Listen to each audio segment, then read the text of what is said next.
Boa tarde, telespectadores. Nós estamos aqui começando um novo quadro dentro do Boa Tarde Curitiba. É um quadro bastante original, alguma coisa que nunca se fez na mídia brasileira. E eu espero que vocês aproveitem esta oportunidade que este canal está lhes dando de ter acesso a certas informações que não são veiculadas normalmente na mídia. O nome do programa Mídia Sem Máscara na TV é exatamente o nome de um jornal eletrônico que eu e alguns colegas viemos fazendo ao longo dos últimos 2 anos, a respeito do qual haverá daqui a pouco uma entrevista que será feita pela Marisa com 3 redatores do Mídia Sem Máscara, que são o Edward Wolff, Paulo Diniz Zamboni e o José Munir Nasser. Mas antes de falar a respeito do que é o jornal, deixa eu explicar para vocês qual é a razão da existência deste programa. A coisa mais óbvia do mundo é que uma das condições fundamentais para a existência de um sistema democrático é o acesso à informação. E hoje em dia este acesso à informação vem sendo bloqueado de uma maneira assim tão intensa e tão geral que nós podemos, sem erro, considerar o povo brasileiro o mais mal informado do mundo. Isto acontece não por causa de alguma censura governamental, de algum controle direto exercido pelo governo, se bem que ele tenha tentado, mas pelo simples fato de que a uniformidade de opinião entre a própria classe jornalística faz com que ela tenha um espírito seletivo, tá certo? De modo que todas as notícias são escolhidas de uma maneira sempre uniforme, tá certo? E não abrindo o leque para todas as informações necessárias. Eu tenho, eu creio que 35 anos de jornalismo e eu garanto para vocês que eu nunca vi uma uniformidade desse tipo na mídia de nenhum país. O Brasil hoje é, vamos dizer, uma nação privada do debate através da mídia, privada da confrontação de opiniões, exceto dentro de uma margem muito pequena que é, vamos dizer, controlada já como que planejada pela classe jornalística. Isso aconteceu por 2 motivos. Se nós pegarmos na classe, os jornalistas que trabalham hoje nos jornais, nos noticiários de TV, nós vamos dividi-los em 2 gerações. Uma que está com 60 anos, outra que está com 30 anos. A primeira formou a segunda, evidentemente. Os de 60, eles se formaram no período de o que eles chamam a luta contra a ditadura, a luta contra o regime militar. Tá certo? E aquilo os marcou profundamente. Marcou tão profundamente, que um deles, que é o Zuenir Ventura, meu amigo, trabalha no Globo, escreve para o Globo, escreveu um livro chamado 1968, o ano que não acabou. 1968 foi o ano do ato institucional número 5, que foi a providência tomada pelo governo militar para conseguir controlar o terrorismo. Nós não podemos esquecer que quando veio o ato institucional número 5, já tinha havido 84 atentados à bomba, já tinha morrido gente nas ruas, um monte de civis tinham morrido, então soltaram a bomba no aeroporto de Guararapes, matou até um repórter, acertaram lá alguns civis, um oficial do exército e mais um repórter que morreu. Quer dizer, que a situação está ficando absolutamente insustentável. Hoje em dia vocês estão bastante informados a respeito do terrorismo no mundo, mas ninguém lembra o que foi o terrorismo no Brasil naquela época. Então, o governo militar, desesperado com a situação, baixou lá uma legislação repressiva que lhes permitisse, vamos dizer, atacar o problema do terrorismo de frente. Com esta investida contra o terrorismo, houve também, naturalmente, uma investida contra, vamos dizer, organizações políticas que não participavam diretamente do terrorismo, mas que serviam de suporte político para elas, que eram todas as organizações de esquerda. Então, no meio esquerdista, foi aquele Deus nos acuda, todo mundo achou que ia ser preso, fuzilado, etc, etc. E isto marcou de uma maneira muito traumática aquela geração. E esse pessoal, que são jornalistas que hoje têm 60, 70 anos, estão até hoje lutando contra a ditadura. A ditadura já acabou faz 20 anos e eles estão até hoje fixados naquilo. Então a preocupação número 1 desta gente é, como se diz, não dar armas ao inimigo. Então você não dizer nada que possa favorecer, vamos dizer, correntes que eles associam à antiga direita militar, é a preocupação número 1 e ela predomina sobre a preocupação de informar objetivamente. Ou seja, eles estão vivendo uma luta que já acabou, eles estão num outro tempo, eles estão assombratizados pelo que aconteceu na sua juventude. A geração seguinte, que tem 30 anos, não só foi educada por essa de 60, mas recebeu a influência de uma série de, vamos dizer, de doutrinários, de ideólogos europeus, que meteu na cabeça deles a ideia de que o jornalista não é um indivíduo que está ali simplesmente para transmitir informação. O jornalista, no entender deles, é um agente de transformação social. Então, uma espécie de líder das massas. Ele não está ali para informar, mas para guiar politicamente as massas. Se vocês procurarem nos programas de qualquer faculdade de jornalismo, vocês vão ver esta expressão, agente de transformação social, repetida milhares de vezes. Se o sujeito está imbuído da ideia de que ele tem que ser um agente de transformação social e de que isso é mais importante do que informar as pessoas, então é claro que o critério político, o critério ideológico na seleção das notícias, esta é até a obrigação dele. Então, toda a nossa classe jornalística está imbuída desta mentalidade, da luta contra a ditadura extinta e de ser agentes de transformação social. Resultado, eles picotam todas as notícias de acordo com um critério puramente ideológico. E estão tão acostumados com isto que não percebem que há aí nada de mal, e como ninguém os confronta, ninguém os desafia, eles estão achando até de boa fé que estão agindo corretamente, mas não estão. Estão agindo de uma maneira profundamente desonesta, porque não é o jornal, não é o jornalista que tem que decidir qual vai ser a orientação política do leitor. O leitor tem que ter a informação de todos os lados que existam, tá certo? E daí ele escolhe. Quer dizer, a transmissão de informação é uma coisa e a opção política do cidadão é outra completamente diferente. Esta noção, que é básica para a democracia, que é básica até do ponto de vista moral, tem sido completamente esquecida pela nossa mídia.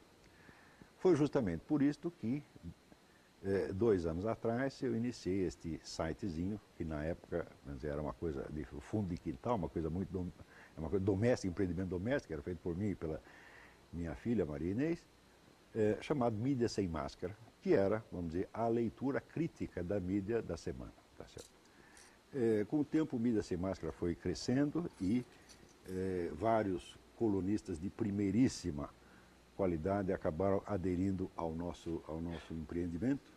E hoje nós temos mais de 20 colunistas que, para o meu gosto, são os melhores da mídia. Nós temos colunistas como o Zé Nivaldo Cordeiro. O Zé Nivaldo Cordeiro foi assessor econômico da Prefeitura de São Paulo, como o José Oswaldo de Meira Pena, embaixador, como o Jânio Cristaldo e outros de primeiríssima ordem. Todos esses estão fora da grande mídia hoje, porque a seleção das notícias, seleção ideológica da notícia, implica também a seleção ideológica dos jornalistas. Isso quer dizer que todo mundo que não está, vamos dizer, afinado com a corrente majoritária acaba, de uma maneira ou de outra, sendo marginalizado e posto para fora. Uns meses atrás vocês ouviram dizer que o governo federal pretendia criar, vamos dizer, uma agência para o controle da mídia e que toda a classe jornalística achou ruim. É evidente, ela acha ruim que o governo queira controlá-la, mas o fato é que ela quer controlar a opinião pública. E, de certo modo, a agência proposta pelo governo seria apenas uma duplicação inútil de serviço, porque o afinamento ideológico entre a mídia e os partidos que estão no comando é quase total, 100%. Então, o protesto dos jornalistas contra a tal da Ansinave foi como se dissesse assim: para que vocês querem nos mandar se nós já estamos fazendo tudo o que vocês mandam fazer? Tá certo? Então, eles querem fazer uma espécie de subserviência, mas extraoficial, não quer que oficialize a subserviência. E isso, evidentemente, é uma farsa, está muito errado. E no nosso programa nós vamos explicar isso a vocês, vamos trazer outros jornalistas para ser entrevistados aqui e aos poucos esperamos trazer todo o esclarecimento necessário para que os nossos telespectadores percebam a profunda anormalidade do que está acontecendo com a mídia brasileira. Mas agora, para falar um pouco do Mídia Sem Máscara, eu queria passar aqui a bola para a Marisa, que vai entrevistar 3 dos nossos redatores, inclusive os 2 que estão respondendo, vamos dizer, pela edição do Mídia Sem Máscara, que são o Edward Wolff e o Paulo Diniz, e também o nosso colunista econômico, o José Monir Nasser. É bom esclarecer que este programa aqui ele vai ter uma estrutura muito flexível. Quer dizer, o programa pode ser ocupado, por exemplo, todinho por um comentário que eu mesmo farei a respeito ou a respeito do noticiário da semana ou de algum outro acontecimento ligado à mídia que nos parece importante. Pode haver entrevistas e pode haver também um rodízio dos comentaristas. Frequentemente não estarei aqui eu, estará outro redator do Mídia Sem Máscara. Mas tem um que vai estar com uma certa constância, que é o José Munir Nasser. O Nasser será o comentarista econômico deste programa. Isso quer dizer que uma vez por mês ele vai fazer uma resenha das principais notícias econômicas, que são notícias de importância fundamental, e mostrar no que a mídia está distorcendo ou até desinformando os leitores naquele ponto. Então, uma vez por mês, teremos aqui o José Munir Nasser com o noticiário econômico. Então, vamos passar aqui a bola para a Marisa para que ela entreviste o pessoal do Mídia Sem Máscara. Então vamos lá, obrigado, Olavo. E você também pode participar, você pode nos ligar, você pode fazer pergunta, até eventualmente colocar um assunto para ser tratado aqui, né, Olavo? Você está à disposição também disso, né? Então é isso. E eu quero conversar agora, dar nossa boa tarde, bem-vindo também aqui nosso Mídia Sem Máscara na TV, ao Paulo Diniz Zamboni. Paulo Diniz é historiador, Paulo? Isso, formado em História. E companheiro nesse trabalho com o professor Olavo há cerca de 2 anos e meio, né?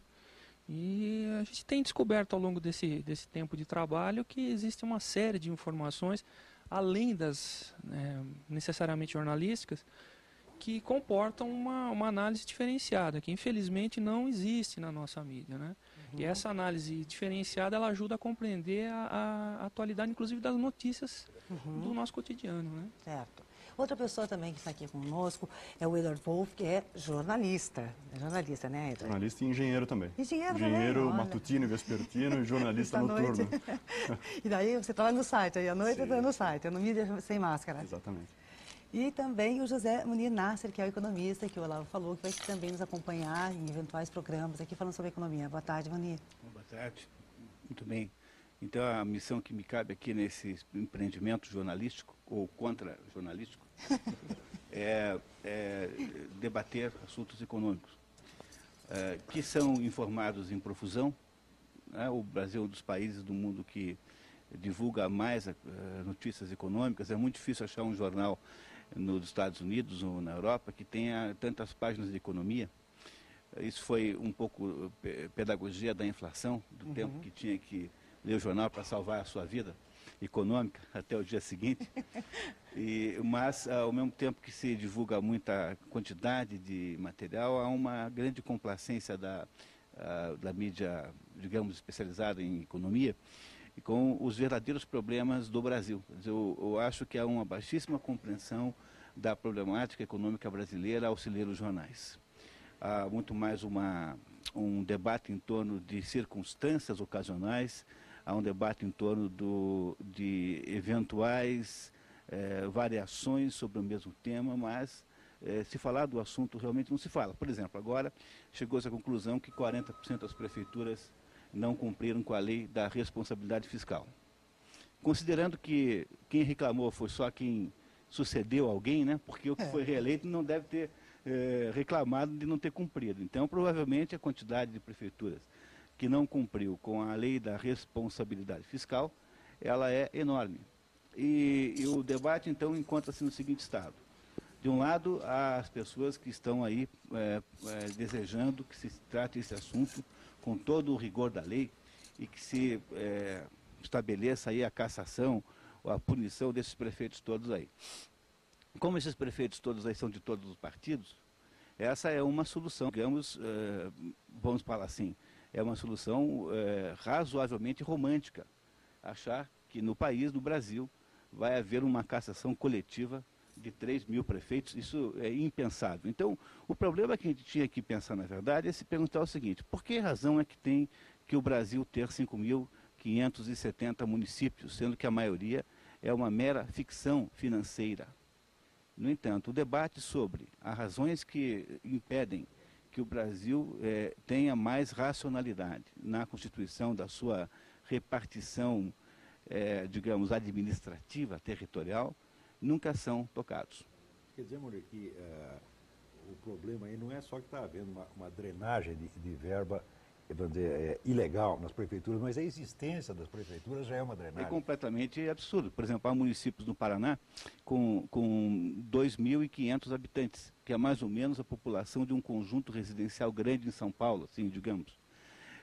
Os números, o Eduardo Janete da Fonseca, um economista de São Paulo, fez um estudo há muito tempo, mostrando que a maioria dos municípios vivem exclusivamente do Fundo de Participação dos Municípios, quer dizer, vivem da mesada que o governo federal lhes dá.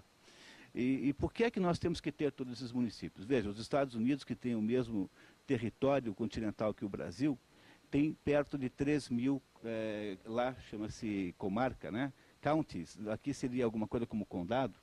Eles têm 3.000 municípios, porque nós temos que ter 5.570. Quer dizer, o fato de que não se toca no assunto verdadeiro, criam-se municípios que são ficções, cada um tem que ter um prefeito, cada prefeitura tem que ter meia dúzia de secretários, tem que ter não sei quantos vereadores, se não me engano, são o número mínimo é 12 ou 13, e esta coisa toda custa uma enormidade sem que se possa realmente debater este fato em si. Ou seja, há um terreno sacrossanto dentro do qual não se adentra, e fica-se então debatendo se devia punir o prefeito que não cumpriu com suspensão dos direitos políticos, ou se obrigar o sujeito a pagar com o dinheiro dele. Tudo coisa romântica que nunca vai sair do zero. Quer dizer que mesmo que os 5.000 e tantos prefeitos fossem honestíssimos e cumprissem com toda a lei, ainda assim o Brasil estaria perdendo. Exatamente, não faz nenhum sentido, o sistema todo é ilógico. No entanto, a mídia faz um absoluto silêncio com relação a isso. Ninguém consegue pensar no problema verdadeiro. É esse tipo de debate que nós vamos fazer aqui, uma vez por mês, provavelmente, debatendo aquilo que aconteceu no mês anterior e que deve ser levado à reflexão dos senhores. Maravilha. E antes, nós já recebemos alguns telefonemas, Olavo, mas antes de fazer uma pergunta, um comentário aqui do Alexander Paterno, eu queria só fechar bem o Mídia Sem Máscara, falar sobre o Mídia Sem Máscara, depois a gente entrar nos assuntos, então, a serem discutidos aqui na tarde de hoje, em outras ocasiões. Bom, o Olavo já falou como foi fundado, quando foi fundado o Mídia Sem Máscara, né, e qual a missão do Mídia Sem Máscara, mas eu gostaria de saber... agora, daí vamos ver quem que vai nos responder, se o Edward, se o Paulo, se o José, enfim. Qual o número médio de visitantes que vocês têm no site?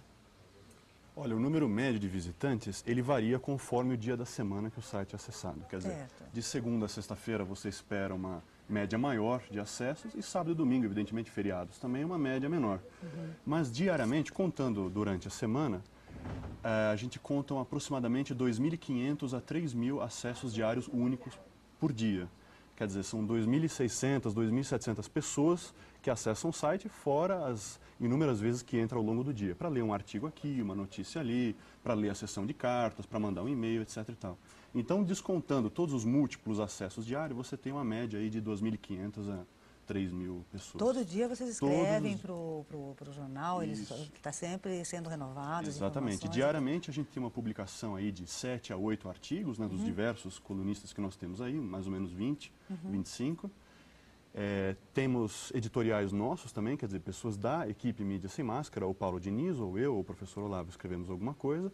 A sessão de cartas, nós respondemos as cartas que são enviadas para nós, as pessoas fazem perguntas, dão sugestões, às vezes xingam bastante também. E qual é o perfil das pessoas que acessam esse site? Acessam, são, olha... a maioria jornalistas mesmo? O perfil, como a internet é um meio predominantemente jovem, então o perfil do Mídia Sem Máscara é jovem também.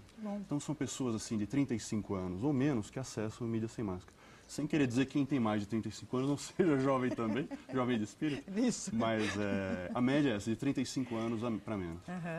Bom, você está falando em alguns dos articuladores, né? Você falou, agora vocês todos têm em torno de 25 articuladores. 25, 20, varia muito conforme também as pessoas vão escrevendo. Tem gente que escreve a cada 2, 3 dias, tem pessoas que escrevem uma vez a cada 2, 3 meses. E a gente não procura exigir nada das pessoas, no seguinte sentido, exigir uma periodicidade. Porque às vezes a pessoa não tem o que escrever. E a gente respeita isso. E como que vocês contratam esses articulistas? Como que eles são contratados? Olha, é na base do voluntarismo mesmo. A pessoa, ela reconhece o site, reconhece o trabalho do site e, movida por um senso de dever mesmo, de ajudar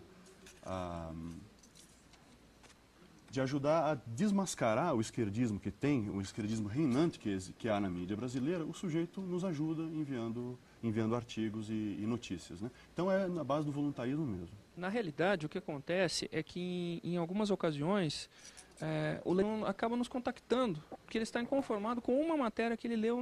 Normalmente é assim que se dá o processo. Ele lê uma matéria em um grande órgão de mídia, ele nota que há discrepâncias, alguma coisa que não está correta na matéria, e ele nos contacta. E ele oferece um ponto de vista sobre aquele determinado assunto. A gente lê o artigo, né? Nós lemos o artigo, chegamos à conclusão realmente. A gente faz uma análise, porque também o mídia ele não é um simples depósito de artigos, não é isso. Tá. É um depositório. A gente faz uma análise primeiro. Detectando o valor daquela informação, a gente coloca essa matéria no ar. Vocês fazem análise também no ar? Fazemos análise do material que é colocado. Não é um instrumento de combate, né? Vai lá pois qual é a repercussão desse trabalho de vocês? Olha, como o Edward disse, diante do público jovem, principalmente, que eu acho que é o que mais conta, tem sido fantástico. Isso eu posso afirmar. A maioria do público do mídia é de público jovem, público interessado no assunto. Por isso que quando você fez a pergunta inicial da parte de história, o aspecto histórico, etc., isso é importante, porque muitos jovens, principalmente os que estão frequentando universidades, faculdades, etc., alguns já estão verdadeiramente saturados do mesmo tipo de informação. É sempre o mesmo tipo de informação. Eles procuram uma outra visão e eles acabam encontrando no mídia. É lógico que nós não temos pretensão de ser donos da verdade, né? Então os que não concordam, os que comunicam essa discórdia. Exato. Mas a ideia é essa, é gerar a discussão. A discussão é saudável. É isso que a gente quer e dentro desse parâmetro a gente conseguiu. Felizmente nós conseguimos e estamos trabalhando para isso crescer, né? Inclusive nós temos o site, né, do jornal do Mídia Sem Máscara, né, que nós podíamos até colocar no ar para que as pessoas anotem o endereço eletrônico, www.mediasemmascara.org. Então você pode também acessar a partir de hoje, que as pessoas que não conhecem, né, o Mídia Sem Máscara. E todo domingo aqui o Mídia Sem Máscara na TV daí, né? Olha, recebemos já uma ligação do Alexander Paterno, de Curitiba, que mandou para você, Olavo, dizendo... Primeiro ele disse que em breve esse programa terá mais audiência do que o Faustão. Fiquei muito feliz, né? Esperamos que sim, né, Olavo? Te cuida, Faustão. Te cuida, Faustão. Obrigada, Alexander. E ele pergunta se os jornalistas sabem que estão passando informações incorretas. Na verdade, eu não sei se ele fez uma pergunta ou se foi uma... Sim, você quer dizer se eles estão conscientes do que estão fazendo. Certamente os mais velhos, sim. A geração de 60 anos sabe exatamente o que está fazendo, sabe por que está fazendo e compreende perfeitamente os propósitos políticos de tudo isso. O pessoal mais jovem, como diz, vai no piloto automático, quer dizer, já pega toda aquela linha editorial que já é costumeira e ele simplesmente segue, às vezes sem examinar criticamente o que está fazendo. Agora, aí, vamos dizer, um é por esperteza e outro por ignorância, mas existe a ignorância culpada. Quer dizer, o sujeito está ignorando uma coisa que ele não pode ignorar, que ele não tem o direito de ignorar. Agora, aos poucos se consolidam hábitos na redação e esses hábitos se automultiplicam, eles se eternizam. Eu vou dar um exemplo para você. No Brasil, a referência da mídia brasileira em matéria de noticiário mundial é sobretudo um jornal americano chamado New York Times. O New York Times tem uma linha, como diz, de esquerda light, né? Mais ou menos social-democrata. O equivalente é o tucano americano, né? E é um jornal que outrora já foi muito importante. Mas hoje, o New York Times, nos dias de semana, ele vende 400, 500 mil exemplares. Chega no domingo, vende de 1 milhão e no máximo 2 milhões. Isso quer dizer que para os Estados Unidos, o New York Times é um nada. Só para você fazer uma ideia, o Sean Hannity, que tem o programa na Fox, ele tem 18 milhões de telespectadores por dia. Quer dizer, 9 vezes mais do que o New York Times tem no dia que vende mais. E outro comentarista chamado Rush Limbaugh, que tem 38 milhões de ouvintes pelo rádio todo dia. Quer dizer, o que é o New York Times perto disso? O pessoal segue o New York Times porque é parecido, vamos dizer, com a mentalidade deles. Então, ele se respalda na autoridade, entre aspas, do New York Times para transmitir aquilo que querem transmitir. Com isso, já estão falseando totalmente o próprio panorama americano. Nos Estados Unidos, ninguém liga para o New York Times e ninguém nem confia. quanto mais de CNN, CBS, então tudo isso está caindo, o pessoal não acredita mais. Lá o rádio é que é o veículo forte nos Estados Unidos. Um fenômeno como esse, o Rush Limbaugh, 38 milhões de ouvintes por dia, ninguém pode com ele. Ele é um sujeito sozinho, né, tem poder mais que 10 ou 20 jornais juntos.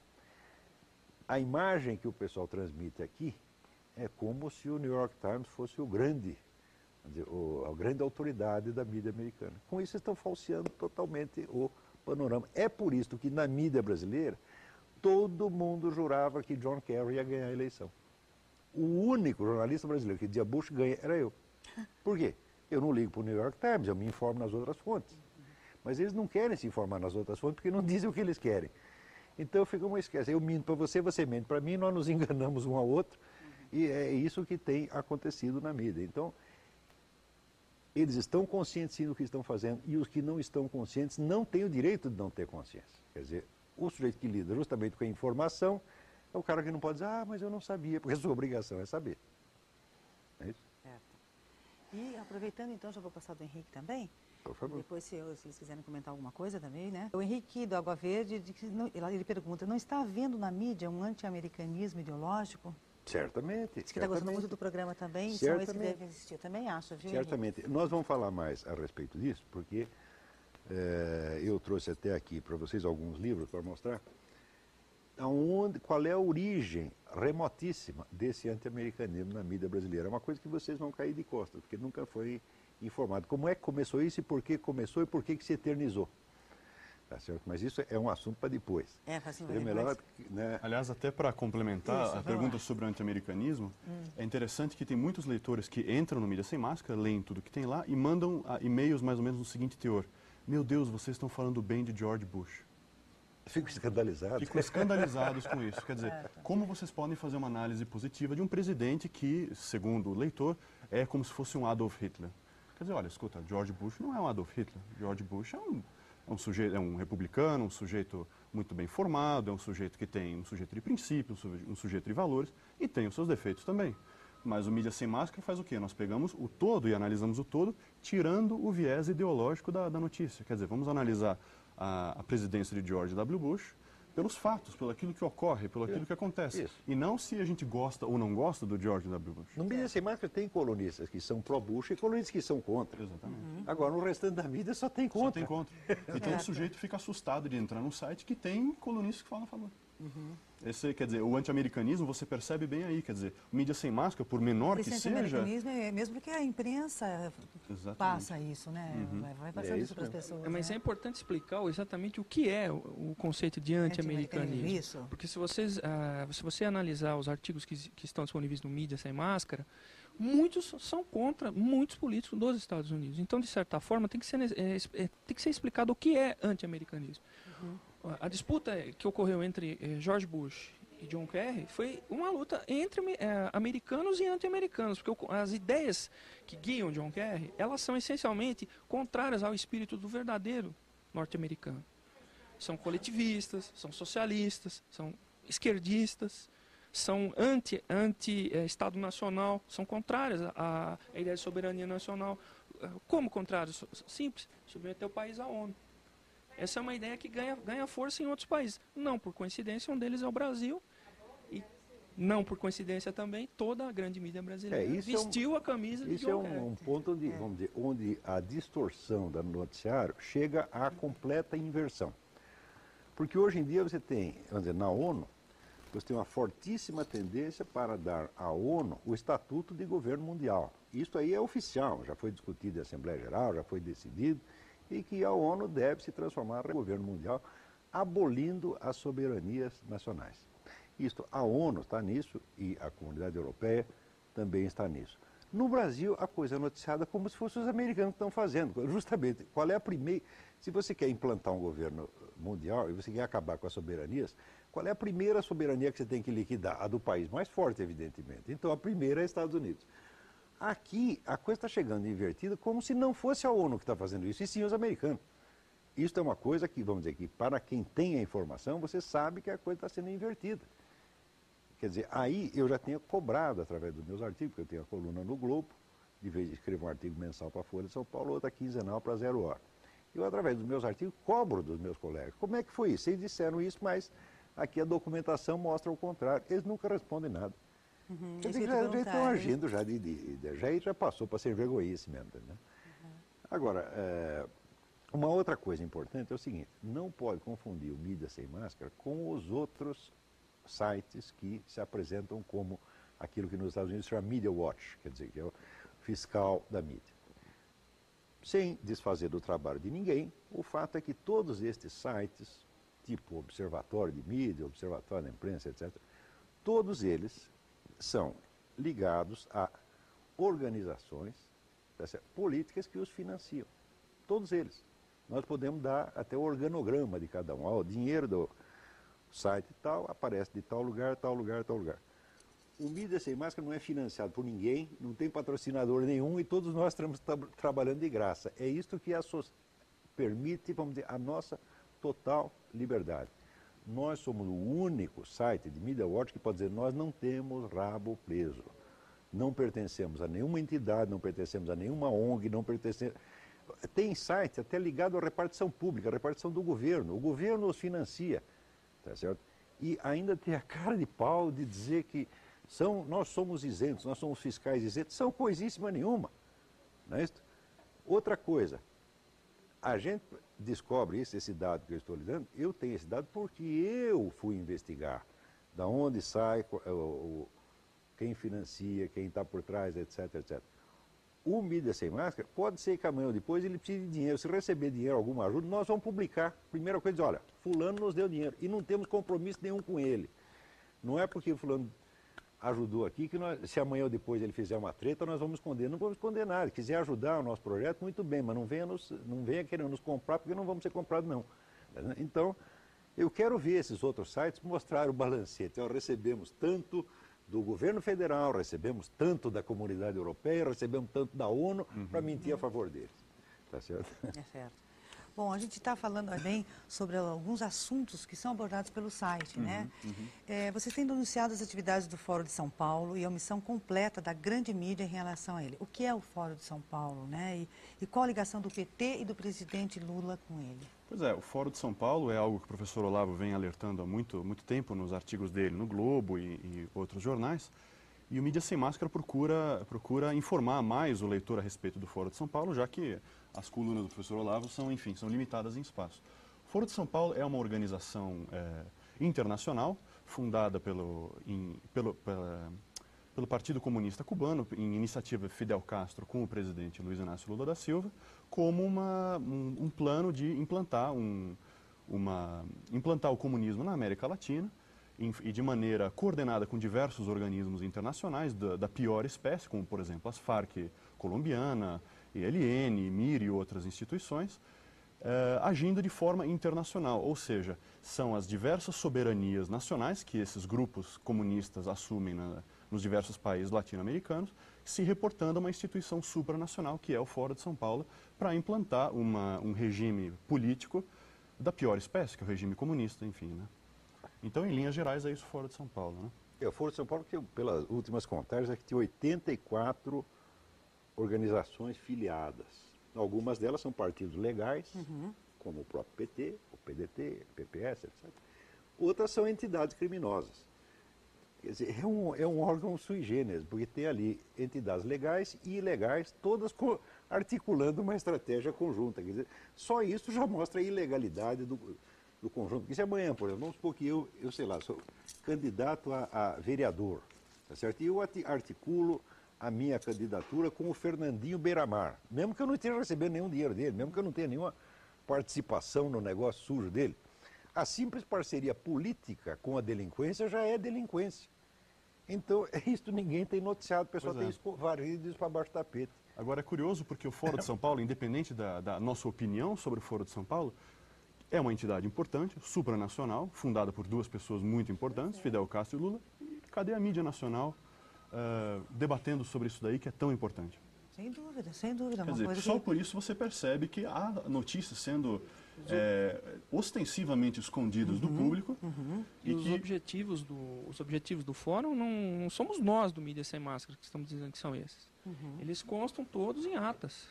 Exatamente. Eles afirmaram isso. As atas estão no mídia sem máscara. A maioria das atas disponíveis na internet brasileira estão somente no mídia sem máscara.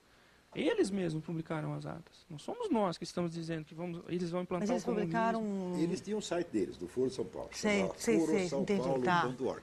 Eles ficavam sempre as atas. Daí eu lia aquele negócio, porque eu não sou bobo, eu vou me informar.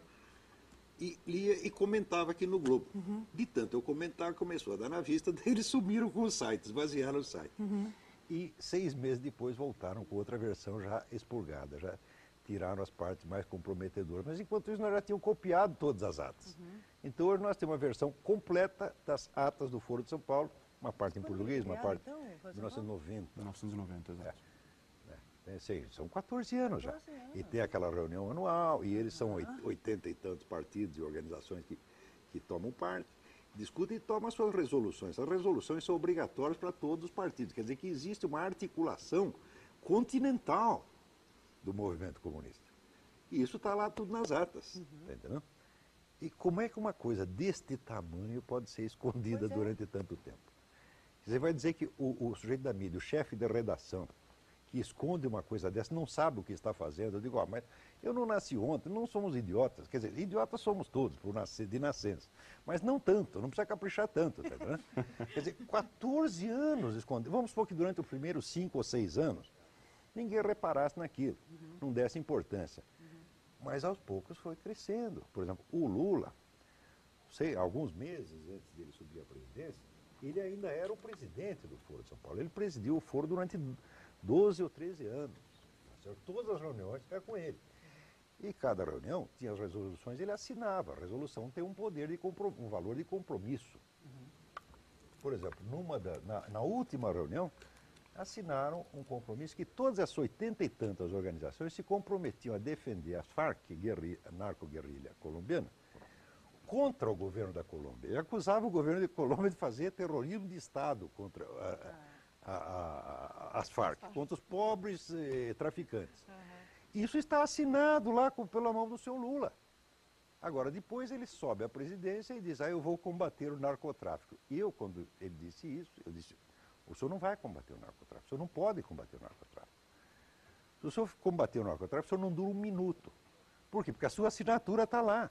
Não adianta, eu não nego que ele queira, eu não estou atribuindo más intenções a ele, talvez ele queira realmente combater o narcotráfico, mas não pode, porque ele tem o que se chama rabo preso. Você quer mais rabo preso do que um compromisso assinado? Quer dizer que se ele for combater mesmo e pisar no calo da Farc, ele não dura 2 minutos. Tinha um pessoal do Partido Socialista Colombiano que apoiava antigamente a Farc, retirou o apoio, a Farc esperou uma festinha lá do partido, foi lá e matou toda a liderança no mesmo dia. Então, quando o Lula diz, não, esse pessoal do narcotráfico, como diz, ele tem bala na agulha, tem café no bule, ele sabe o que eles mandam nele. Ele não está livre para agir. Não estou colocando em dúvida a honestidade dele, não é este o ponto. Eu estou dizendo, ele pode querer fazer a coisa certa, mas ele não pode. E o Edward, ele explicou que começou, então, esse Foro de São Paulo com uma união dos líderes, seria isso, da América Latina? O líder dessas instituições ideológicas seria de esquerda. Cuba com Fidel Castro, Lula aqui, Venezuela também, Cuba, Venezuela, envolvido Colômbia. Diversos partidos de esquerda, desde a Argentina até o México. Todos os partidos de esquerda, todos eu não diria, mas a grande maioria está lá. A grande maioria está lá.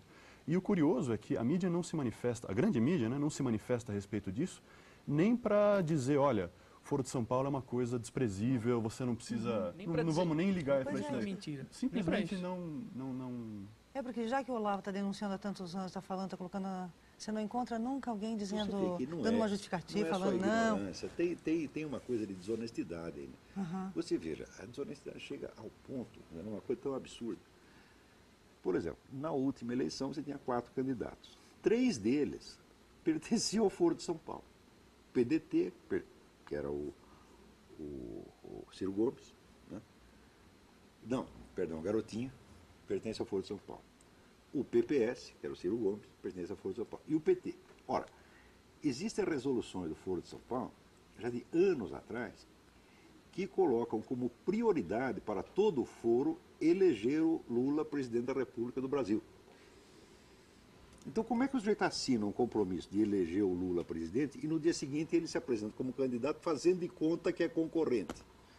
Então, isso quer dizer, eu estou aqui acusando publicamente o senhor Ciro Gomes e o senhor Garotinho de ter participado dessa farsa conscientemente. Quer dizer, eles sabiam que tinham um compromisso perante toda a esquerda latino-americana no sentido de eleger o Lula presidente. Então, vão lá para servir de sparring.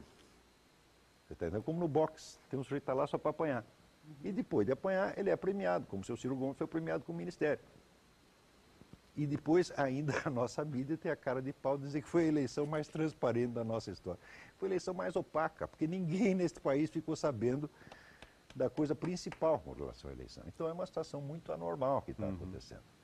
Mais dia, menos dia, isso tudo vai ter que vir à tona. Tá certo? Eu não vou dizer que as pessoas vão nos ouvir agora e todo mundo vai acordar. Fala, não é assim. Tá certo? A nossa audiência também é limitada, não é tão grande assim. Mas é absolutamente necessário que este país, se ele quer ter uma democracia, tá certo? Ele aprenda que é preciso ter a informação certa. Sem isso não tem democracia. É isso aí. Tem um outro assunto, né, para discutir no mínimo. Certamente. Nesse país não falta, né? Nunca falta. Aliás, para quem quiser ler as atas do Foro de São Paulo, quando a pessoa entra no Mídia Sem Máscara, tem um bannerzinho à direita, escrito lá, Foro de São Paulo, atas e documentação, é uma coisa assim. O sujeito clica e lê por conta própria as atas direto, enfim. Certo. Mas pelo menos nós disponibilizamos isso. Quer dizer, não quer ouvir nossa opinião sobre o Foro de São Paulo? Não tem problema. Então leia as atas diretamente, que elas estão lá. Cada um vai Isso mesmo. ter a sua opinião. Paulo Henrique do Portão, ele quer saber se nos programas seguintes será levantado questões a respeito da deturpação dos valores existentes como religião, tradições, etc. Quer dizer, todos os assuntos nos quais nós acharmos que está havendo uma omissão da mídia, ou uma distorção, nós acabamos mexendo nisso no Mídia Sem Máscara e naturalmente aparecerá aqui também, né, nesta versão televisada. Vai aparecer no jornal, né, nós temos um jornal eletrônico. Este ano pretendemos ainda lançar uma versão impressa. Né. A dificuldade com isso é enorme, porque nós estamos custeando isso do nosso próprio bolso, quer dizer, cada um espreme um pouco e sai. Pretendemos lançar a versão impressa, então tudo que sair na versão eletrônica também acabará aparecendo aqui. O telespectador pode levantar a questão que queira, não é? E nós, se soubermos, responderemos, porque tem um ditado árabe que diz que só um idiota se propõe a responder todas as perguntas. Nós responderemos aquela que nós soubermos. Que você sabe que brasileiro não sabe dizer não sei. Ah, é verdade, né? O brasileiro sabe tudo. Sobre tudo as pessoas têm opinião. Nós só temos opinião sobre as coisas que nós estudamos. Quando sai disso, nós dizemos não sei. Nós falamos ainda há pouco de uma questão até de um telespectador, foi um telespectador que falou do anti-americanismo, né? E vocês têm falado também do forte viés anti-americano e viés antissemita e anti-israelense, né? Vamos voltar a falar desse assunto, então, agora do anti-americanismo. Esse é um dos muitos tópicos que tem. As pessoas têm todo o direito de ter a opinião que quiserem, pró-palestino, pró-Israel. O que não tem o direito é de esconder informação, tá certo? E, sobretudo, de fazer uma ocultação sistemática. Isso não pode. Então, nós fazemos essa cobrança com relação a essa questão de Oriente Médio, como fazemos com relação à questão de religião, tá certo? Assim, nós não queremos que a pessoa concorde conosco, não é isso. Aqui está a nossa posição, aqui estão os fatos, os documentos, e lá está a outra posição, e daí você escolhe, porque, como diz o Paulo, ninguém é dono da verdade, já pode errar também. Agora, se esconder metade da informação, aí você vai errar necessariamente. Tá certo? Então é só uma questão de dar para o leitor, para o telespectador, uma condição melhor de julgamento, né? Agora, essa questão do anti-americanismo, depois eu vou voltar a propósito desses livros, mas... Bom, um outro item aqui que a gente poderia falar é que vocês falaram, então, que o atual PT comunista, vocês chamam o atual governo do PT de comunista, mas o comunista não acabou com o fim da União Soviética e com a queda do Muro de Berlim? Paulo, vai nessa? Olha, eu acho que aí de novo vai entrar a questão histórica, né? O que é comunismo? O que é o comunismo? O que é ou mesmo o que é o socialismo, né? Infelizmente aqui no Brasil, nas últimas 2 décadas, a explicação do que é comunismo, do que é socialismo se perdeu. Se perdeu totalmente. Então, chega-se ao ponto de achar que determinados partidos que nada mais são do que socialistas, são direitistas. são partidos de direita. Vou dar um exemplo clássico. O PSTB ele acaba posando como um partido de direita no Brasil. E ele não é. A plataforma do PSTB é um partido social-democrata.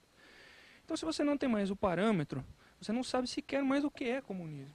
É uma coisa que não existe mais, portanto. Então, se você fala, o governo do PT tem uma plataforma comunista, o que é que acontece? A pessoa rechaça isso automaticamente. Comunismo? Isso não existe. Vocês estão loucos, acabou com a União Soviética. Por isso é a questão. Só que existe uma série de informações, uma série de dados por trás disso que servem para contestar essa afirmação.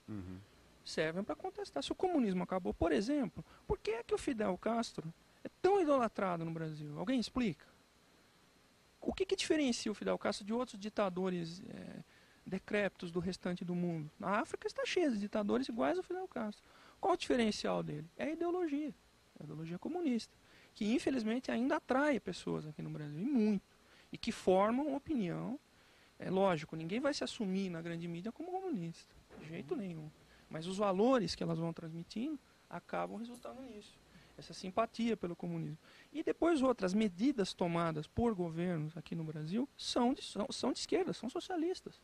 Se você for analisar, estava discutindo isso antes, comunismo, uma proposta básica de todo o sistema comunista: aumento de carga tributária. Você destrói a propriedade privada através de uma medida simples, aumento de carga tributária. Você não vai precisar estatizar oficialmente. Isso é uma medida comunista. Como é que Karl Marx dizia que ia acabar com o capitalismo? Proibindo a propriedade privada, tomando tudo. Não é assim.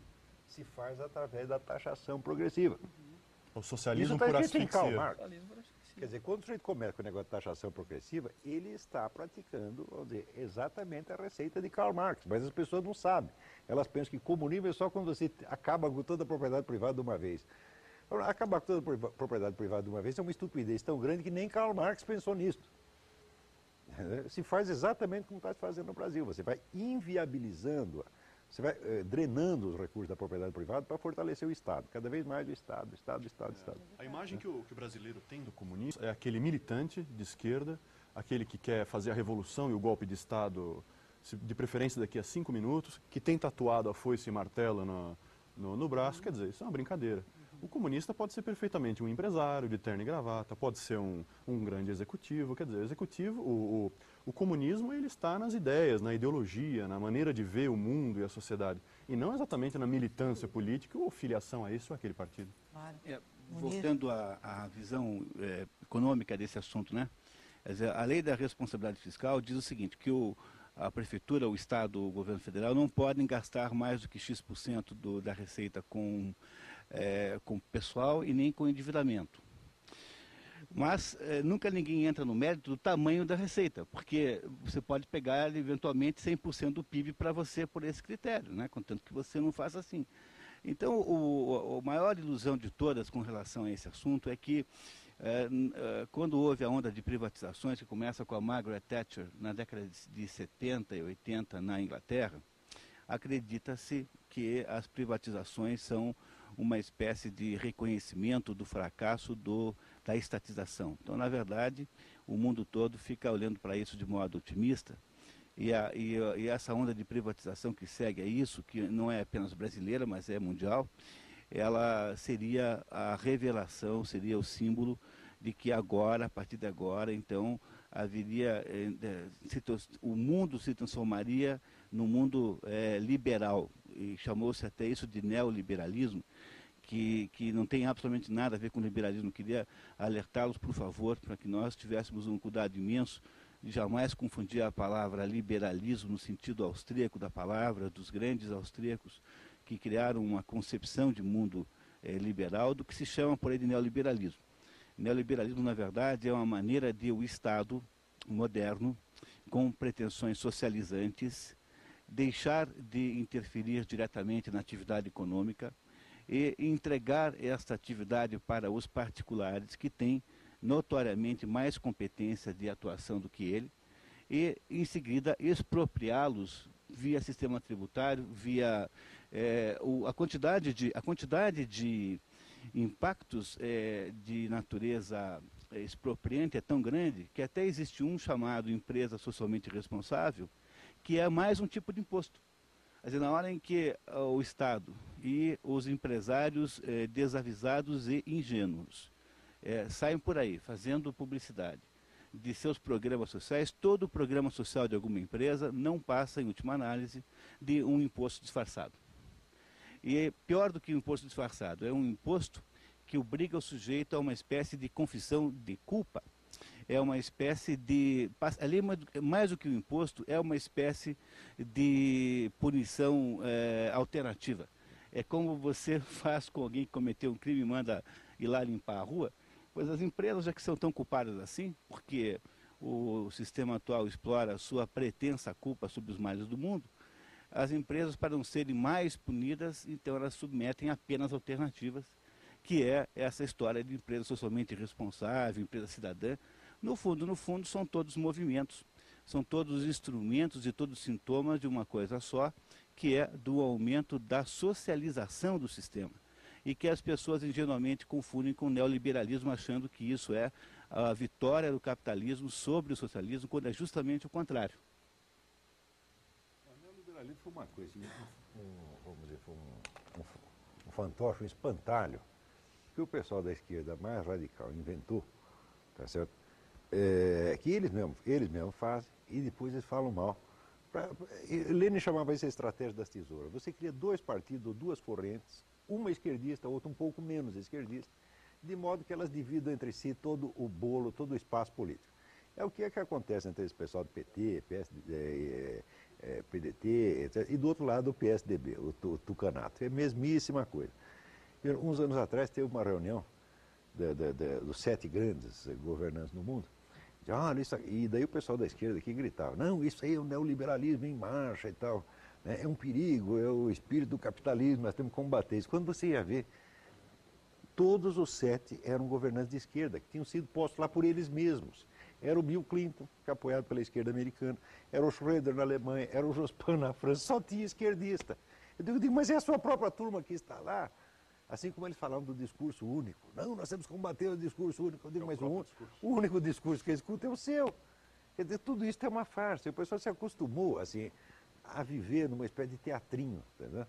Quer dizer, o teatrinho interno da esquerda ocupou todo o espaço político e ele hoje é o grande simulacro, né, da política brasileira. E eu gostaria mais de uma outra questão que a gente podia abordar na tarde de hoje. Eu gostaria de saber a posição do Mídia Sem Máscara quanto à campanha do desarmamento. Bom, eu posso dizer o seguinte, o Mídia Sem Máscara, ele não tomou uma posição contra ou a favor do desarmamento de princípio.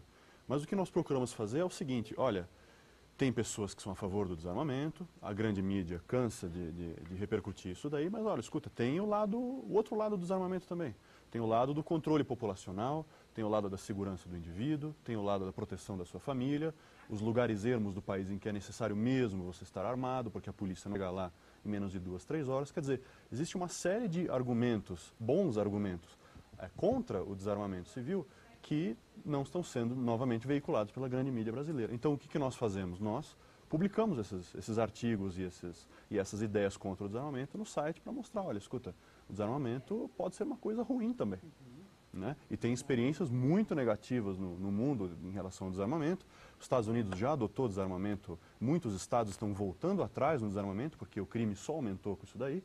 Quer dizer, a bandidagem ficou encorajada, evidentemente, porque quando o bandido sai para a rua, sabendo que tem uma lei proibindo que as pessoas não tenham armas, ele se sente muito melhor. Ele não está armado, Exatamente. Só eu estou armado, né? Então, quer dizer, essa, na verdade, a nossa posição, em termos de jornalismo, é publicar o outro lado. Ó, escuta, tem um outro lado aqui que você merece ler também, né? Como consumidor, como leitor ou consumidor, você merece ler também. Mas que pena que fica só daí no site também, Mas né? para ver como as pessoas estão mentindo a esse respeito, todos os jornais noticiaram, todos não, jornais importantes noticiaram, desarmamento diminuiu a criminalidade em 18%. Disseram, chegaram a ter a cara de pau de noticiários. Quando você ia ler a notícia, é aquele caso, vamos dizer, o tipo jornal, o falso jornal, o pior tipo de falso jornalismo que existe, é aquele que diz uma coisa no título e outra na matéria. Quer dizer, já traz em si seu próprio desmentido. Quando você ia ler a matéria, você via que, de fato, havia diminuído em relação ao trimestre anterior, mas aumentado muito em relação ao mesmo trimestre do ano passado. Ora, a variação de trimestre é o que chama variação sazonal, quer dizer, aquilo acontece normalmente durante o ano. Agora, você compara um ano inteiro, um período maior com outro, aí que você vê se aumentou ou não. Então, a notícia que dava na manchete anunciava diminuição, era, na verdade, um aumento. Quer dizer, o jornalista que faz isso, eu vou dizer para você o que é um sem vergonha, um mentiroso, um safado. É só para jornal? Isto aí, o público tem o direito de reclamar na delegacia do consumidor que está sendo enganado, está sendo ludibriado por uma propaganda enganosa. Porque se o jornal lhe promete uma cobertura honesta e depois lhe dá isto, ele está falhando a lei de proteção do consumidor. E o senhor que está ouvindo, a senhora, tem todo o direito, tá certo, de dar a queixa no jornal. Sempre que você vê isso, o título diz uma coisa, a notícia desmente aquilo, estão tentando enganá-lo, isso é propaganda enganosa. Propaganda enganosa por quê? Porque você tem empresas de mídia que estão ligadas e têm interesse na campanha do desarmamento pelas suas ligações com ONGs internacionais associadas a este programa. Quer dizer, por trás desta coisa do desarmamento, tem, vamos dizer, interesses políticos e econômicos muitíssimo fortes. Eu não tenho nada contra a pessoa ter interesses políticos e econômicos, só quero pôr na mesa. Eu digo, olha, são estes. Nós queremos fazer isto, por quê? Porque vai diminuir a criminalidade? Não, nós queremos fazer isso porque nós gostamos da ONU e queremos fortalecer a ONU contra os Estados Unidos. Então, a ONU inventou esse negócio de desarmamento, nós apoiaremos porque nós apoiamos qualquer besteira que venha da ONU. É só por isso, no fim das contas. Agora, dizer que isso vai diminuir a criminalidade, vamos dizer, isso não é nem para discutir, isso é inteiramente absurdo. Porque se diminuir, aliás, aqui aconteceu a mesma coisa, os jornais disseram aqui, havia uns cartazes aí, né? Desarmamento diminuiu a criminalidade em tanto por cento. Bom, acontece o seguinte, acontece que se a entrega de, acho que, sei lá, 18 mil armas, uma coisa assim, diminuiu a criminalidade em X%, então isso quer dizer que X% destas armas estavam sendo usadas para a prática de crime. E o sujeito que recebe a arma, o funcionário do Estado que recebe a arma, ele está concedendo anistia àquele criminoso sem ele ter autoridade para isso. Quer dizer, foi votada uma lei de anistia? Quem foi que disse? Se você devolveu a sua arma, você não pagará pelo seu crime. E não será investigado. Na prática, a lei do desarmamento é uma lei de anistia dada a todas as criminosas. O que o sujeito fala? Devolva a sua arma, pega o dinheiro, então você compra outra arma e continua. Como continuou. Não é uma coincidência que após este sucesso, entre aspas, da campanha do desarmamento, a violência no Rio de Janeiro tem aumentado formidavelmente. Que antes eles faziam a bagunça dele lá no Morro, agora já faz no centro da cidade. E como é que eles precisam ter a cara de pau de dizer que a criminalidade diminuiu? O Brasil está tendo atualmente 50 mil homicídios por ano. Isso é o dobro do que morreu na guerra do Iraque. Isso é uma situação absolutamente insustentável. Agora, o sujeito no meio diz, vamos fazer desarmamento, vamos fazer aquelas campanhas, como é? Campanha do carinho no Morro, vamos fazer, abraçar a Lagoa Rodrigo de Freitas. O sujeito abraçar a Lagoa Rodrigo de Freitas para eliminar... Né? Para eliminar paz, né? Como é que vamos eliminar o criminalidade? Nós vamos abraçar a Lagoa Rodrigo de Freitas. Eu digo, meu filho, isso é macumba. Porque não há relação de causa e efeito, é uma operação de magia. O que a Lagoa Rodrigo de Freitas tem? Quer dizer, estão matando as pessoas porque nunca ninguém abraçou a coitadinha da Lagoa? Ora, meu Deus do céu, isso é uma palhaçada tão grande que as pessoas desse movimento Viva Rio estão rindo da nossa cara. Por isso que eu sempre chamei o Viva Rio de Viva Rindo. É o que eles fazem, estão rindo da nossa cara. É o dia do carinho, nós vamos dar flores para os traficantes, eles vão parar de atirar em nós. Mas que brincadeira, gente. Ensinar capoeira para as pessoas do morro como forma de combater a criminalidade. Você vai ensinar capoeira para o assaltante, para ele poder praticar depois com você mesmo. Não é isso? Quer dizer, como se não bastasse estar armado. Ele pode ter arma ou não. Ele ainda sabe capoeira, eu não sei. Que brincadeira. Quer dizer, olha, quando chega nesse ponto, já, né, tem que falar, não, gozação não, peraí, vamos parar. Aí já passou do ponto do admissível. Tá certo? Isso já é um cinismo muito grande. Então, como que chegamos a isso? Privando o povo de informações, de modo que ele vai se acostumando com essas ideias idiotas e acaba aceitando. Acho que além de privar, distorcer as informações. Distorcer. O maior canal de TV a cabo americano, a Fox News, eles têm um lema chamado We Report, You Decide. Quer dizer, nós noticiamos e você decide. Mas é claro. O que a mídia brasileira, em grande parte, a grande mídia está fazendo? Nós noticiamos conforme a nossa ideologia, portanto já estamos decidindo o que você vai pensar no momento que você está lendo. Não? Só tem que assimilar. Aquela ideia de ouvir o outro lado, quer dizer, o mandamento número 1 do jornalismo, nunca é praticado. Mas se você vai ver o espaço que a mídia concedeu ao desarmamento, a campanha pró-desarmamento, e o espaço que concedeu ao argumento contrário, é ridículo. É 2 ou 3%, se tanto. Tá entendendo? Então, você não tem condição de decidir. Quer dizer, a redação, porque isso não é nem empresa, às vezes não é nem dono do jornal que faz isso, às vezes é a própria redação que decide por si. Porque é difícil um dono de jornal mandar na sua redação. O jornalista não é flor que se cheire, não, eles não obedecem assim facilmente. Eles fazem o que eles querem, tá certo? Então, nós aqui na redação decidimos que vai ser assim e pronto. Quem não gostou, calha a boca, tá entendendo? E isso vai sendo imposto, geração após geração. Já faz 40 anos que está assim, eu vou mostrar para você daqui a pouco, se ainda houver tempo. Também pode ficar para semana que vem. Bom, vocês dizem, né, que o PT, vamos voltar um pouquinho para o PT novamente, atua praticamente sem oposição nenhuma. Mas o PSDB não é uma oposição forte ao PT? Olha, o PSDB é um partido social-democrata. E a social-democracia é o que a gente poderia chamar de direita da esquerda. Ou seja, a esquerda tem diversas nuances, diversos graus, e um dos graus mais light, vamos dizer assim, é a social-democracia. Quando você tem, numa disputa democrática eleitoral, você tem desde o partido de extrema esquerda até um partido social-democrata, que é a esquerda light, disputando, e todos os partidos ditos de direita tentando imitar esses partidos de esquerda, então significa que você não tem uma oposição, você tem apenas uma variação dentro da mesma ideologia. Quer dizer, qual é o socialismo que você prefere? Essa pergunta que é feita para a população nas eleições. Você prefere o socialismo do PT? Você prefere um socialismo rosa clara do PSDB? Você quer um vermelho Ferrari do PSTU? Qual o grau de vermelho que você quer? Mas essa quantidade de partidos também não dá uma confusão assim nas pessoas? Eu acho que a quantidade de partidos, aí é uma opinião minha, né? A quantidade de partidos é o reflexo da democracia. Certo. Quer dizer, você tem diversas correntes internas num país e os mas partidos... Mas eles não são muito definidos também, eles vêm muito com uma propaganda, mas uma coisa não muito clara também, É difícil identificar a ideologia dos né? partidos, mas é possível, pensando um pouquinho, analisando o discurso... Se está afiliado ou não ao Foro de São Paulo e à Internacional Socialista. Tá. Você quer saber qual é a linha do partido? Se ele está afiliado a isso, então é um partido de esquerda, socialista, comunista, etc. Mas vocês devem lembrar que no tempo da ditadura, o governo inventou os dois partidos. Tinha a Arena e tinha o MDB. E qual era a diferença? A Arena era o partido obediente e o MDB era um pouquinho menos obediente. Então, hoje é essa a diferença entre os grandes partidos PT e PSDB.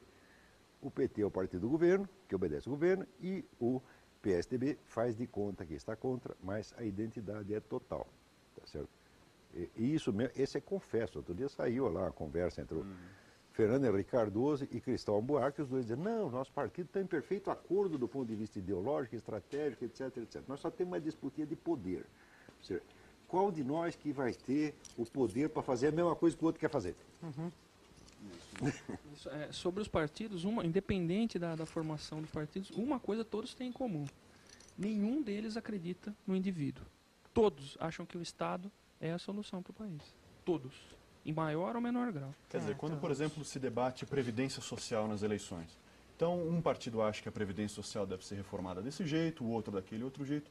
Olha, escuta, alguém já propôs a abolição da previdência social pelo governo? O governo privatizar por completo? Nem se pode discutir. Nem se pode discutir, por quê? Porque são todos partidos de esquerda. Certo. Então eles estão apenas disputando quem é que vai assumir a pasta da previdência social e qual o plano de que indivíduo, de qual partido que vai ser implantado. E não realmente um debate amplo de ideias, como se espera numa democracia. Né? Certo. Eu tive uma informação agora que o programa para São Paulo encerra-se às 15 horas, às 17 horas, aliás, né, às 5 horas. Nós temos mais 5 minutinhos para a cidade de São Paulo. Depois nós podemos até continuar um pouquinho mais aqui com Curitiba, né? Porque nós temos algumas perguntas ainda a serem feitas. O Diogo do Batel, ele pergunta para o Olavo qual foi a atuação do Papa Pio XII colaborando com comunistas na Segunda Guerra Mundial. Não com os comunistas. O Papa Pio XII já foi acusado de duas coisas, de ter colaborado com os nazistas na Segunda Guerra Mundial e um pouco mais tarde com os comunistas. Este é um abacaxi, esse problema. Eu preferia mais tarde fazer um programa só sobre isso, porque precisa muita documentação, não é uma coisa assim fácil de resolver, não.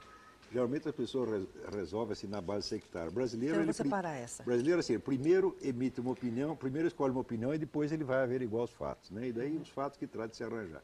Então, se você é católico, gosta do Papa Pio XII, você diz, é tudo mentira. Se você é anticatólico, já fala, é tudo verdade. Mas a coisa não é bem assim. Precisa investigar com seriedade. Então, nós vamos guardar então, vamos deixar essa aqui do Diego, né? É. Isso. Agora, se você fez a pergunta baseado no livro do tal do John Cornwell, que se chama O Papa de Hitler, este livro é charlatanismo do começo até o fim. Então, esse aí não serve. Agora, fontes mais sérias, pró e contra. E a gente um dia vai fazer um programa só sobre isso, fica prometido aqui. E o Luiz Carlos do Centro também pergunta qual a influência, agora eu não sei se o nome está de Antônio Gramsci, é Gramsci? Gramsci, nos partidos comunistas. Antônio Gramsci, ele foi o fundador do Partido Comunista Italiano. E era talvez o melhor cérebro que tinha naquilo. E ele já na década de 30, ele tinha a ideia de que aquele método insurrecional e violento usado na Revolução na Rússia não ia funcionar na Europa Ocidental. E de que na Europa Ocidental, nos países mais desenvolvidos, a revolução tinha que ser feita por dentro. Isso é, você ocupa o Estado por meios constitucionais, meios legais, e daí você vai de lá de dentro bagunçando a coisa. Mas antes mesmo de tomar o Estado, você precisa tomar os órgãos de cultura, as escolas, jornais, etc., etc., para que antes de você anunciar que vai implantar um regime socialista, todo mundo já ser socialista sem nem saber o nome, tá certo? E ele cria então essa estratégia do que ele chama de revolução cultural, que precede a revolução política. Nós podemos dizer que no Brasil, a revolução cultural, isso é a inoculação de um vocabulário socialista, de valores socialistas, símbolos socialistas, em toda a cultura, já estava pronta e já estava vencedora há mais de 10 anos atrás, tá certo? Então todo mundo vai aceitando isso. A ideia do Gramsci era que todo mundo aceitasse isso como uma coisa tão natural, que ele diz que a autoridade do Partido Comunista, do partido que conduzisse o processo, ele diz, seria onipresente e invisível como um decreto divino, que você obedece sem nem saber o que está obedecendo. Isso é a expressão do Gramsci. E em muita coisa você vê que isso já está acontecendo no Brasil. O Gramsci é o teórico mais importante do comunismo, né, depois de Lenin, Stalin, etc., né? E no Brasil é tremendamente influente. É talvez o autor mais citado em teses universitárias no Brasil. A Universidade Brasileira se transformou num templo devotado ao culto de Antônio Gramsci. Só se ensina, tudo que se ensina é baseado no Antônio Gramsci. Agora, o pai e a mãe que tem o filho na universidade nem sabem disso. E o filho que está lá na universidade recebendo tudo isso, ele não sabe que isso é pregação política. Isso para ele é a natureza das coisas, é o conteúdo da matéria que está sendo ensinado. Se não há alternativa, se não existe confronto, você não fica sabendo exatamente onde você está. Você vê, um time de futebol, o que seria um time de futebol que entra no campo sem ter outro time do outro lado? O que ele vai fazer lá? Eu digo, vocês estão mais ou menos assim, não sabem nem o que estão fazendo no campo. Eles têm que ter a confrontação. Tá certo? Não essa falsa confrontação, como disse o Edward, da esquerda com a esquerda mesmo. Não, tem que ser total, tem que haver total, para que o pessoal de esquerda coloque as suas posições, o pessoal, e todas as faixas de esquerda e todas de direita tem que estar presente, o pessoal tem que conhecer tudo. Por quê? Porque isso aí ninguém é o dono da verdade. Já dizia São Tomás de Aquino, na verdade é filha do tempo. Quer dizer, precisa ter muita gente, né? Ou a Bíblia disse, quando você tem mais conselheiros é melhor para você. Porque você ouve todos e depois você tira a sua conclusão. Aqui, o telespectador, o leitor do jornal está sendo privado desta oportunidade. E o Félix também pergunta quem financia o site Observatório da Imprensa de Alberto Dines na internet. Mas veja, se você procurar direitinho, você vai ver que o site do Alberto Dines está ligado a um negócio chamado Comitê Gestor da Internet no Brasil, está ligado à Universidade de Campinas, etc. Tem uma série de entidades, umas privadas, outras públicas. Quer dizer, este sistema, vamos dizer, permitirá você identificar qual é, vamos dizer, a linha ideológica que está por trás. Tá certo? Então, não só a linha ideológica, mas também os compromissos. Então, no nosso caso, quem está por trás? Quem está financiando isso? Quem está financiando isso é este que vos fala. Tá certo? E esses aqui também. Nós esprememos do nosso orçamento, quer dizer, tiramos o leitinho das crianças para fazer isso. Não temos patrões, não obedecemos ninguém, não trabalhamos para ninguém. E qualquer pessoa que queira ajudar, que sua instituição, que queira ajudar neste empreendimento, as condições são duas. Primeiro, você vai ajudar, não é por baixo do pano, é por cima do pano. Nós vamos publicar o quanto você deu. E segundo, isto não nos trará nenhum compromisso. Nós não vamos nos tornar seus empregados só porque você ajudou o nosso empreendimento. Se ajudou porque você achou que era um objetivo nobre, etc, etc. É assim como na igreja, meu filho. Não é porque você depositou uma esmola lá dentro que você tem que ser o padre tem que fazer um sermão a seu favor.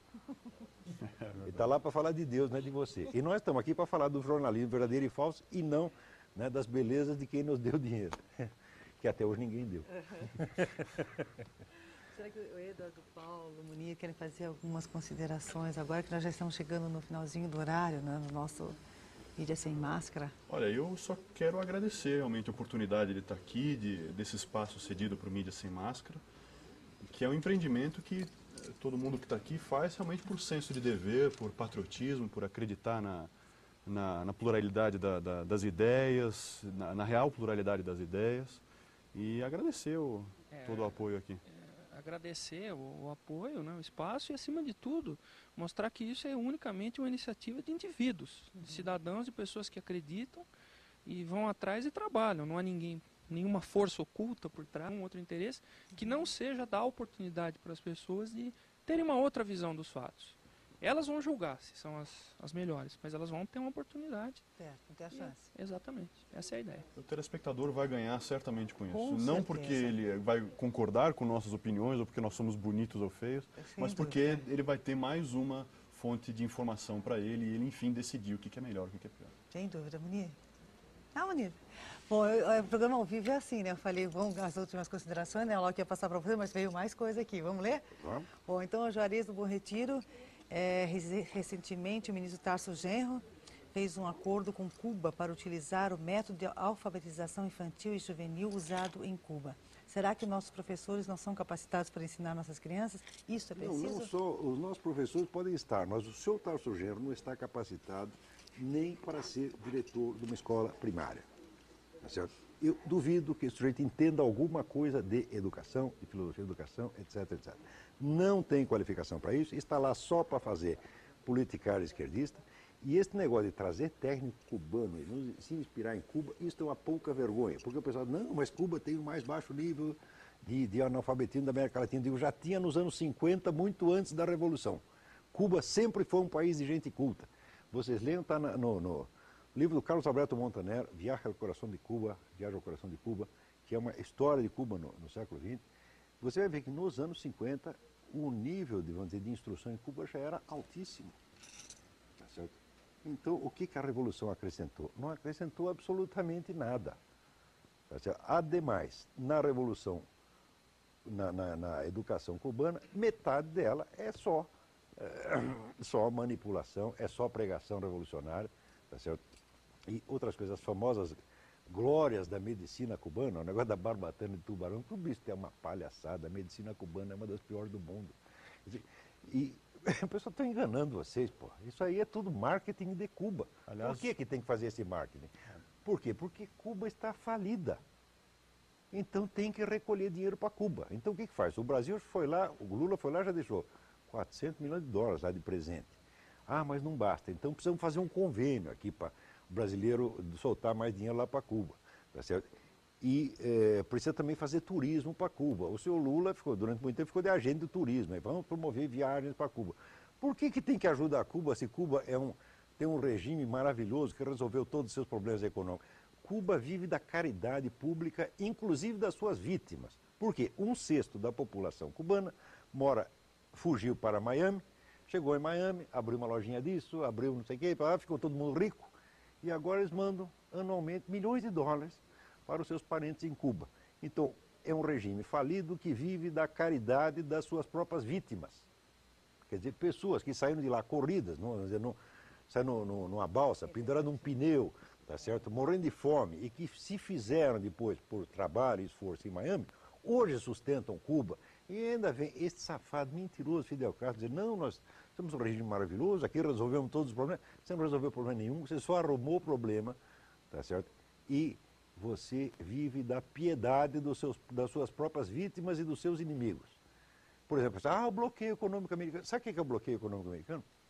Quer dizer que não pode sair dinheiro de lá para os Estados Unidos, mas entrar pode. O bloqueio é um grande negócio para ele. Ainda fica fazendo, não, nós estamos mal aqui porque não podemos comerciar com os Estados Unidos. Você não pode comerciar, você só pode receber ajuda. Você só entra dinheiro, não sai. E ainda vem reclamar? Mas que sem vergonhice, pô. Aliás, a respeito da medicina cubana, eu convido o telespectador a entrar no Mídia Sem Máscara. Lá tem uma palavrinha escrito Cuba, ele pode clicar e tem todas as notícias do Mídia Sem Máscara sobre Cuba. E lá nós temos fotos mostrando o interior de hospitais e sanatórios cubanos que estão num nível de degradação que, olha, eu acho que nem o hospital público brasileiro de pior qualidade teria coragem de sustentar.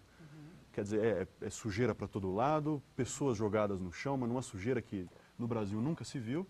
E também nós temos lá falando também várias fotos de Havana, mostrando como é que é a vida em Havana, fora daqueles pequenos bairros que são sustentados para turista. Quer dizer, como é que é a vida dentro de Cuba? Como é que vive um cubano médio? Então lá o leitor vai poder ver com os próprios olhos como é que está a situação. A Alzira da Fazenda Rio Grande pergunta qual o partido que não é comunista ou socialista? No Brasil? Não, tem alguns que não são nada, tá certo? E que, vamos dizer, eles servem de moeda divisionária. Quer dizer, na hora do acordo, né, tem 2 ou 3 partidinhos, 2, 3 não, dúzias de partidinhos que não são absolutamente nada, e que serve para fazer negócio com os 2 grandes partidos da esquerda, o PT ou o PSDB. Tá certo? Só serve para dar troco.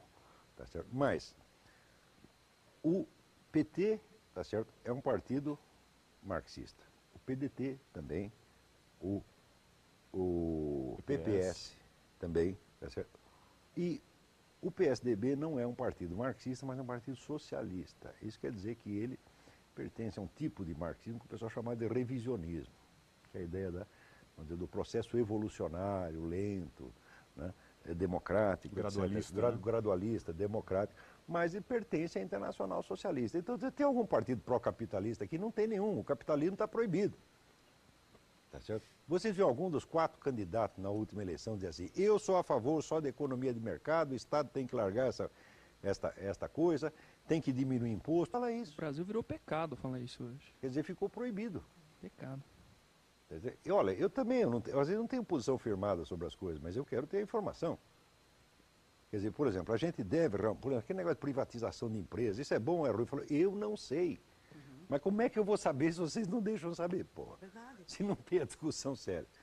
Não é questão de querer ter uma outra opinião. Não, eu gostaria de ter alguma opinião, mas quero ter uma opinião fundamentada, mas vocês não deixam. É aquele negócio, o capitalismo é culpado de todos os males. Bom, mas que tal se a gente ouvisse uma pessoa que é a favor do capitalismo? Não seria bom ouvir também como fonte de informação alternativa? Né? É isso que nós fazemos. Né? O Moacir quer saber qual a importância do... E agora sim, voto... A importância do voto, visto que a mídia apoia sempre o presidente pré-escolhido e esse vem a ganhar milhões se o povo é coagido a aceitar. Você veja, na última eleição havia 4 candidatos que estavam lá só para eleger um deles. Por quê? 3 pertenciam ao Foro de São Paulo, já está tudo combinado entre eles. Parece que desde 96 já estava decidido pelo Foro de São Paulo que todas as organizações deveriam fazer o possível para um dia colocar o Lula na presidência. Então os representantes desse partido estão lá fazendo de conta que são concorrentes só para perder e depois pegar um carguinho ou pegar alguma vantagem secundária. Então, isso quer dizer, o eleitorado inteiro foi enganado. Foi enganado por quem? É difícil saber por quem, porque tanta gente enganou vocês. Não que tenha uma articulação total entre esse pessoal da mídia e dos partidos políticos, não precisa ter articulação, não precisa ter conspiração, eles já estão de acordo automaticamente, é a força do hábito, porque são 2 gerações que pensam igual. Então, automaticamente eles já apoiam isso aí. Eu digo, e nós? Nós temos direito à voz e voto também? Não, não temos não. Então isso quer dizer que na última eleição não houve oposição real. Oposição é o seguinte, você tem 4 candidatos socialistas, então tem que ter um candidato pró-capitalista, pô. Vocês, tem os 4, se pegar os 4, né, eles são todos a favor do mesmo programa, os programas sociais da ONU, que nunca deram certo em lugar nenhum. A ONU existe só para comer dinheiro e fazer besteira, entendeu? Como fez no Iraque. Você fica 10 anos discutindo. O que nós vamos fazer com o Saddam Hussein? Enquanto isso, Saddam Hussein soltando dinheiro lá para o Kofi Annan e para todo mundo para enrolar. Você chega uma hora com o americano, ele chega a paciência e fala, estou por aqui, vocês não vão fazer nada mesmo, vou eu fazer. Se fez certo ou fez errado, não sei, mas eu sei que a ONU está fazendo errado. Porque não faz nada e ele está levando dinheiro do Saddam Hussein para não interferir lá. Então, no Brasil, o que o pessoal faz aqui? Toda essa turma da esquerda segue os programas da ONU. Os projetos de lei que eles apresentam vêm prontos da ONU. Nosso projeto de educação vem pronto da ONU. Projeto de saúde pública vem pronto da ONU. Projeto de segurança vem pronto da ONU. O pessoal só pega o da ONU e repassa aqui para o público brasileiro. E não tem um candidato para dizer, não, eu não quero isso. Nós queremos ter uma outra solução. Tá certo? Então, na última eleição, você tem toda a razão, você foi totalmente manipulado. Agora, o único partido dos 4 que não pertencia ao Foro de São Paulo é o PSDB. Ora, eu não sabia, sabia sim, o seu Zé Serra sabia de tudo. Tá certo? Por quê? Porque eu conversei com gente da assessoria dele, eu botei toda a documentação do Foro de São Paulo na mão deles, o Denis Rosenfield passou também para eles, ou seja, eles estavam sabendo de tudo. Então, aí, neste caso, nós temos que perguntar, seu Zé Serra, o senhor é só covarde, o senhor é mentiroso ou o senhor é burro? Eu não sei, mas uma das 3 coisas o senhor é. Porque escondeu, ajudou a esconder. E perdeu a eleição, por quê? Porque escondeu. Porque se ele tivesse estourado essa bolha do Foro de São Paulo, diz, olha, vocês 3 estão mancomunados, vocês 3 pertencem ao Foro de São Paulo, e o único que não pertence sou eu estou livre. Ele ganharia a eleição. Então o senhor jogou a sua eleição com a presidente fora por um desses 3 motivos. Covardia, burrice ou desonestidade. Eu não quero julgar o senhor, mas uma das 3 coisas o senhor é. E para finalizar, então, Olavo, o Afonso do Alto da 15, ele disse que foi falado sobre o fim da Previdência Pública. Qual país sério não tem Previdência Pública? Aí é o... Bom, não é que não tenha Previdência Pública, mas a Previdência Pública sempre tem abordagens diferentes. Por exemplo, não sei se você se surpreenderia saber que nos Estados Unidos uma pessoa de classe média não tem acesso a nenhuma espécie de previdência pública. Você tem 2 programas lá chamados Medicaid e Medicare, que são aplicáveis, num caso, a pessoas muito pobres, comprovadamente pobres, e no outro a pessoas muito idosas. Mas uma pessoa comum, como eu e você, provavelmente, não temos direito a chegar num lugar qualquer e sermos atendidos por uma espécie de SUS. Isso parece estranho para você? Pois é assim que é nos Estados Unidos. Só para dar uma ideia para você de quanto esse assunto é um assunto mais complexo do que nós imaginamos em princípio. Agora, de certo modo, essa conversa de previdência pública começa na Europa com a criação do welfare state, que é um sonho socialista inglês. Os ingleses, quando acharam que iam transformar o país num país socialista, na década de 60, quando houve uma sucessão de primeiros ministros socialistas, achavam que conseguiriam criar um Estado que seria tão capaz de cuidar dos cidadãos que seria até possível que o cidadão pudesse se eximir dos próprios tropeços e circunstâncias e complicações da própria condição humana.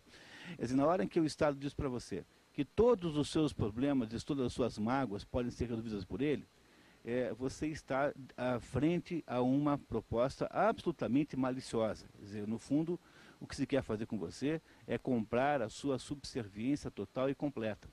Então, o sonho da Previdência Pública plenipotenciária, esse com que nós sonhamos de modo geral, é um sonho que tem um preço político extraordinário e ele não é universal como se pensa. Quer dizer, ele é um componente dos países e dos momentos desses países em que há, de fato, um espírito socialista em vigor. Não adianta também me dizer que na Suécia as coisas funcionam muito bem, porque a Suécia só ficou assim depois que ficou rica. Então, esses países muito prósperos do mundo nórdico são países que têm uma assistência muito boa, porque são países ridiculamente pequenos. A Islândia, por exemplo, inteira tem 400 mil habitantes, que é o tamanho de um pedaço da cidade de Curitiba, ou das regionais de Curitiba. Você imagina um país com 400 mil habitantes? É um país que dá para você acarpetar inteiro, tão pequeno como é. Né? Você pega a Dinamarca é do tamanho da região metropolitana de Curitiba. pouco maior, deve ter uns 4 milhões de habitantes. Então, se você tem países de 4 milhões de habitantes, 3 milhões de habitantes, muito homogêneos, países onde não há, por exemplo, crescimento demográfico importante, porque esse é outro fator que ninguém nunca lembra. Quer dizer, nós não tivemos nenhum cuidado em ter algum controle da quantidade de pessoas que vão nascendo. Você criou, então, uma situação absurdamente grande de clientela e você não tem os meios para resolver isso agora.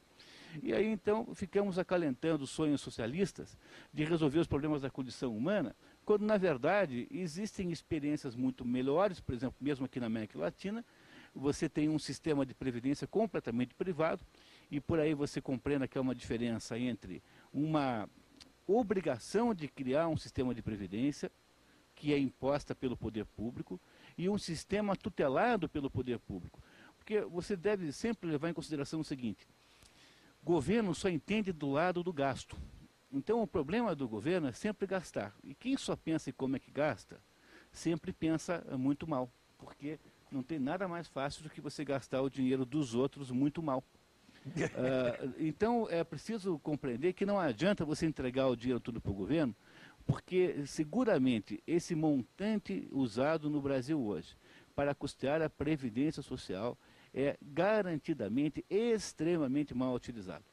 E, então o problema não é você ficar discutindo ideologicamente se esse negócio faz sentido moral ou não, porque no fundo nós estamos falando aqui de uma prática. Será que deveria de fato ser assim? Esse tipo de debate é que nunca é trazido à tona em nenhuma discussão sobre esse assunto.